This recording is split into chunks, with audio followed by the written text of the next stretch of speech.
Hey everyone, welcome to another episode of Ask a GM. Today we've got some questions on manufacturing process, CPUs and their impact on 120Hz, 140Hz displays when you're looking at FPS, talking about binning for CPUs and GPUs, stuff like that. So as always, questions below in the comments. If you have questions, we're joined obviously by senior AMD analyst Snowflake.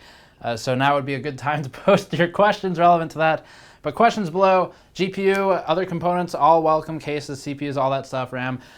This content is brought to you by iBuyPower and their new Element gaming PC with ARC LED fans, underglow, and a large tempered glass side window. So first question, Svarthofde, I don't know how to say your name, sorry, asks, what is the difference between a 14 nanometer Planar and 14 nanometer FinFET? To go into that in depth would be a whole separate video, but just to really briefly go over things, the first part of that question, 14 nanometers, that is the size of the process, so the manufacturing process. Basically the tools used to make the components, all of the stuff that goes into your CPU, your GPU. So when you're looking at 14 nanometer, that's what that's referring to. It's referring to how physically large the tools are. That's what the nanometer number refers to, size of the process. And the next part, planar versus FinFET, refers to sort of the type of design for the gates and the transistors. So when you're looking at FinFET, the fin part, you can think of it like a literal fin from an animal. So the gates, basically surrounding the gate, there's a raised fin on the sides like that, and we have images of them. So a raised fin around the gate, and that helps trap basically your power. So there's less power leakage this way. Other benefits too, but power leakage is one of the big ones that AMD and NVIDIA are harping on for this generation. So that reduction of power leakage is because it is trapped by effectively a wall around the gates. And that's something we talk about in the GP100 architecture deep dive, if you're curious about that, and that is in a video form as well. Next question, I know, by the way, that's super top level, but I hope that answers the basics. Planar, by the way, all planar means is flat. So just like planar in any other instance, planar means flat versus FinFET, where it's kind of 3D, not the same as a 3D transistor from Intel, but we can use the words 3D and 2D to give a basic understanding. The next question is from ikjadoon, who says, can you talk about if it's true that 120Hz and 144Hz are actually CPU intensive? That's kind of a vague question. The very basics of it, by nature of drawing more frames, you are going to be hitting the CPU more frequently. Every time the CPU gets hit, or every time a frame is drawn to the screen, there's work done by the GPU and the CPU. So the CPU has to do work on every single frame, just like the GPU does, and that's especially true if it's something like DX11 or something, OpenGL, where draw calls are hitting the CPU more noticeably. So in that instance, the answer would be yes, 120Hz and 144Hz, insofar as drawing frames at that speed would actually certainly be more intensive when you're looking at games. And that's true for CPU and GPU, but CPU more probably than people think. That's the top level. Next question, very, very simple, from Timo for Life, says, what's binned? I think we talked about binned chips in the last episode. Someone asked about, does ASUS bin their Strix chips for use? So the answer, what's binned? Binning is a process of selecting chips. It's a selective process for going through the silicon that's output from a factory given to manufacturers from the supplier. So binning happens at a couple levels. One is at the initial creation of the chip. It's kind of tested and validated.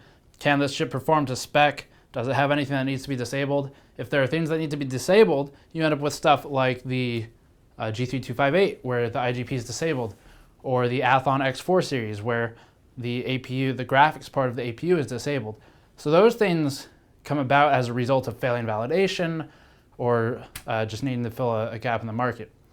The other part of binning is when you look at a manufacturer, board partner in the case of GPUs, EVGA, ASUS, MSI, Gigabyte, all of them have more or less the same process. So just choosing a high-end card, like a cane pin or something of that nature, those kind of super high-end cards will be selectively chosen because the chip quality is not the same from product to product. So if we have two 1080s, I don't know what this is actually, 1080, very convenient. So if we have two 1080s from the same manufacturer, the same make and model, say we have two of these exact cards, they will not overclock the same, and the chip quality will be different almost certainly between the two. That's because there's imperfections in the manufacturing process like any other. Silicon is very selective in its function.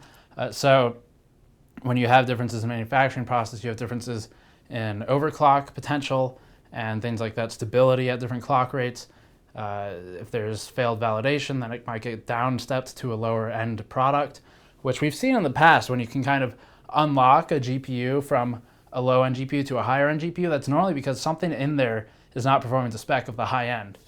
So that's why that happens. So binning is the process of selecting components by someone in the line selling it to you. It's not something that a consumer does.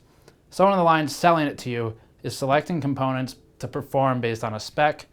Normally it's associated with high end, meaning that they've binned it to be a better overclocker. Next question is from Jordan Cave. Jordan says, "Hi Steve, my question is, does water cooling reduce CPU or GPU power consumption for the same sustained clocks when compared to standard air cooling?" No. So reducing your thermals, it's still outputting the same amount of heat, still drawing the same amount of power. When you put a higher end cooler on a component, like when we put liquid on these things, actually right there, there's your example. So when we put liquid on one of these things, the GPU is still drawing, other than the added power for the pump, which we can ignore, the GPU itself is still drawing the same amount of power. So it does not reduce power consumption, does not reduce the heat that the component is capable of generating, but what changes is the dissipation ability of the cooler. So with a better cooler on there, because in this case we're using a copper cold plate, very conductive, it's about 400 watts per meter Kelvin at 25C. Copper cold plate sinks heat away from the GPU, from the silicon, into a chamber through which liquid runs and dissipates. It carries it up to the radiator and all that stuff that we've talked about before. So the dissipation potential is far greater on one of these. That means all that means is that your GPU itself will perform at a lower temperature, which does impact a lot. It can impact life. It can impact the overclock potential depending on how hot it's getting before a better cooler is applied, and generally just changes kind of stability of the clock. So if you look at clock rate versus time charts, you'll see that the clock rate does dip a bit when it hits throttle points, like 83 Celsius on the 1080 silicon. So that's the main thing that better coolers change. As far as power consumption, if you kind of build an all liquid system versus all air, let's just ignore the power required for the fans and the pumps. Ignoring that, the components will draw the same amount of power. So that's more or less how it works. There may be some efficiency differences in there, but that's going to be really small, so we'll ignore that. Next question is from Chris Sue, who says, this is a long question, the short of it, how long do you test your AIOs if GM does CPU cooler benchmarking? We haven't done it in a while for publication, but I'm actually working on some of that now. So how do we test the all-in-ones? Further says, AIO so basically he's saying that AIOs can take a bit longer to heat up than something like an air cooler, which is true because you have the coolant in here as well. So the coolant does take time to heat up, and it's not going to be the same temperature as the cold plates or anything. They're all kind of different temperatures within a range of each other. Some cooler manufacturers have specs, 40C, 60C, whatever. They've got a specification where they won't allow their coolant to exceed that temperature, well, I should say not won't allow, because it could certainly happen if you really tried. But within normal use scenarios, they won't allow it to exceed a certain temperature. That's for many reasons, mostly longevity, permeation of the tubes, things like that, evaporation. But answering the question, how long do we test them? For cooler tests, we do two types of tests. So when looking at most things like GPUs, CPUs, whatever, the first test is an endurance test. That runs for 2 hours. It runs with Metro Last Light on loop, basically infinitely until we conclude the test. It's all scripted, starts and stops, shuts down all its own, starts all the logging on its own. That 2 hour period is looked at, that generates the over time charts, temperature versus time, temperature and frequency versus time of the CPU and the GPU. It's all important metrics to know because if the cooler is not performing adequately, you could be hitting thermal throttle points, or your temperature could be varied enough that the CPU kind of freaks out and downclocks temporarily. GPU also. So that's part of it. The second part is a shorter test, runs 25 minutes. We've found through a lot of testing over the last years, 25 minutes is basically perfect for case, cooler, any GPU fan, all that testing. Basically perfect. It's enough time to saturate whatever the cooler is, liquid or otherwise. And from there, we pull data averaged from a point in the spreadsheet onward for the load, and then from an earlier point to the beginning of the test for idle. So that's the basics of it. Next question is IceBergs. Hi, Jan. I have a Sound Blaster Audigy 2ZS Platinum on an 8320 MSI 970 motherboard. I use it every day, and it's better than my onboard. And he's saying, I want to upgrade. I still want to use the sound card, the audio card, the Sound Blaster audio card. What can I do to keep it upgraded? So IceBergs here is looking at a PCI Express X1 to dual PCI riser and asking if there's going to be degradation in audio quality. Generally, no, because the sound card is not going to saturate the throughput potential of that interface. It's not fast enough.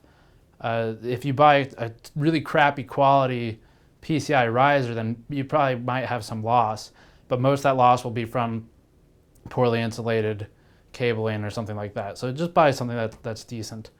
Don't spend too little on it, because you don't want to either lose performance through they wired it poorly and the electrical's bad and there's not enough throughput, which I've seen, or it's just, again, wired poorly, or there's EMI or some kind of crosstalk, and so you're losing performance audibly just through introducing crosstalk and basically static. Those are the only two things to look out for. You won't need to worry about cable, like performance degradation over cable length, if you're not running a really long cable. Anything within reason, if it's something you can fit in your case without winding the cable several times, then you'll be fine. So I wouldn't really worry about it. Maybe if you did that for a video card, then you can have some performance degradation if you're doing it for, I mean, even then we've shown like 1% difference in some cases. You'd have to do it for like multiple SLI setup, like 4-way SLI or something. So I wouldn't worry about it. But that's all for this video. Oh wait, no, we got one more. Last one was from Himanshu Ghadigaonkar. Oh, parenthetically, the Iron Man. Excellent. Okay, so the Iron Man, in parentheses, says, "Hey gamer Nexus," I guess that's me. How can I get long hair like yours? Don't cut it. So that's all for this time. Patreon link in the post-roll video. Subscribe for more content. All that stuff. Leave your questions below. Open to everything for GPUs, CPUs, cases, all that stuff. I'm only saying that because we've had several episodes with like GPU only. So feel free to post about any components, not just GPUs. But I'll see you all next time.